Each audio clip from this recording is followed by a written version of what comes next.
Hola amigos, bien o no, y saludos desde Inglaterra. Hoy el tema es gramática, grammar. ¿Cuántos necesitamos para entender un lengua?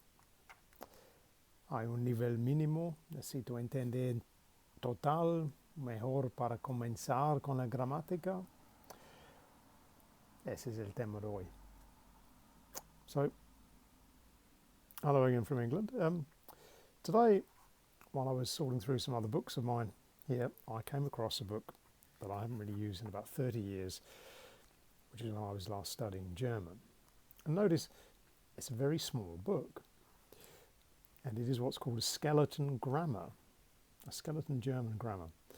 So in other words, it's the minimum that you would need to understand, or so they say, German. And it's an interesting idea because it says clearly at the beginning of the book that this book does not claim to contain everything that the student ought to know, but it does claim that he, the student, ought to know everything that it contains. So that brings us to this idea. Is there a minimum point of grammar you should really understand? How much of it do you need? Well, let us say that I wouldn't necessarily always start with the grammar, because it can be very boring, very dry way of trying to understand the language, just memorizing verb tables and things like that.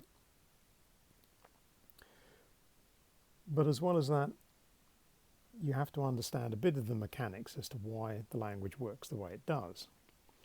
Now, all languages are a little bit different. There's ways of expression that might be different to your own language to start with.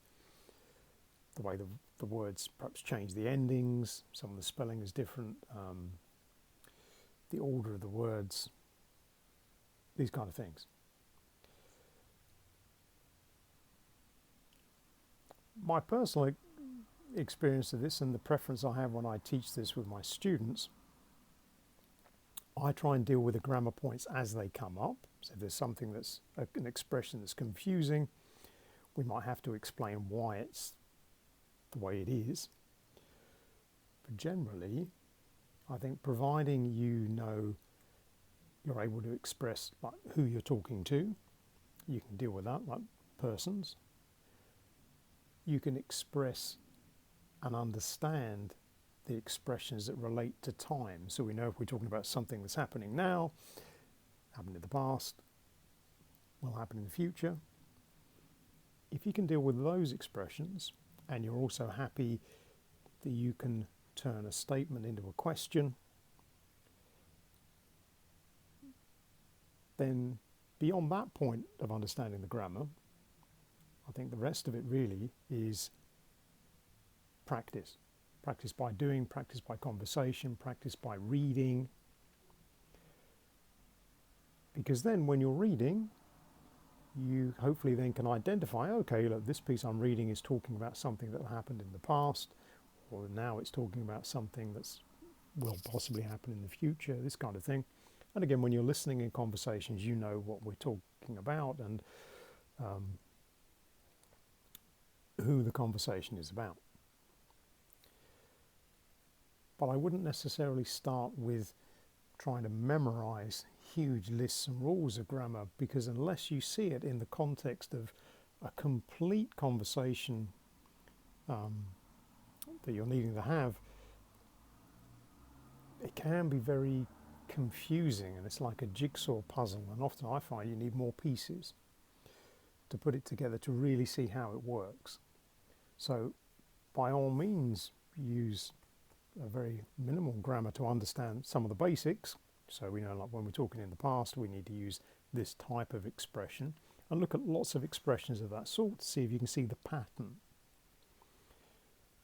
If there are rules about spelling changes, okay, now I understand that we change sentences in this way, and that tells me whether it's a past, present or future kind of expression. But really, to concentrate only on grammar, and start your learning from that point, I think it's a bit too far away from the language itself, and I would encourage you really to look more at useful phrases and expressions, understand that in that situation this is what we need to say, and develop those into more complicated conversations with more questions and listening for vocabulary, and then start looking at how some of the grammar rules have changed the way you could say that. Because when you start looking at how else could I say the thing I want to say, that's when the grammar really becomes interesting, because then you can look, if you expressed it in this way, what you're actually saying is this. But that's when we're onto a very subtle form of expression.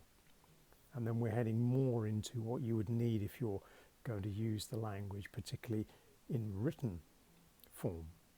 So if you're going to write a lot of, university papers, or you're doing a lot of writing for your job, or you want to write a book, then for sure you need to understand the grammar in total to make sure you're not making mistakes.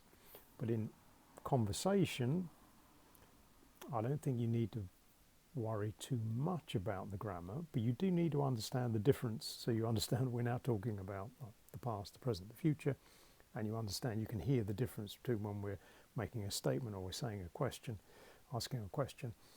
But outside of that, I think the mechanics of it are more important. Can you speak? Can the other person understand you clearly?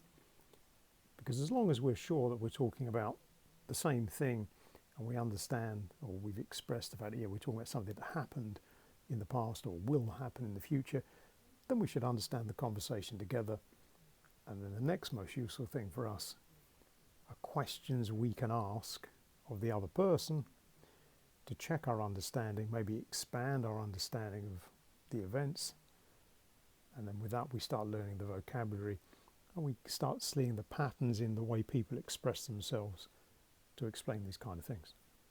So yes, grammar is important, but keep it simple.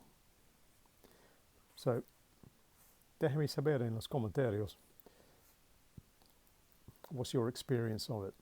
Have you found studying grammar has got in the way of you advancing and feeling more confident in how you speak, in English particularly?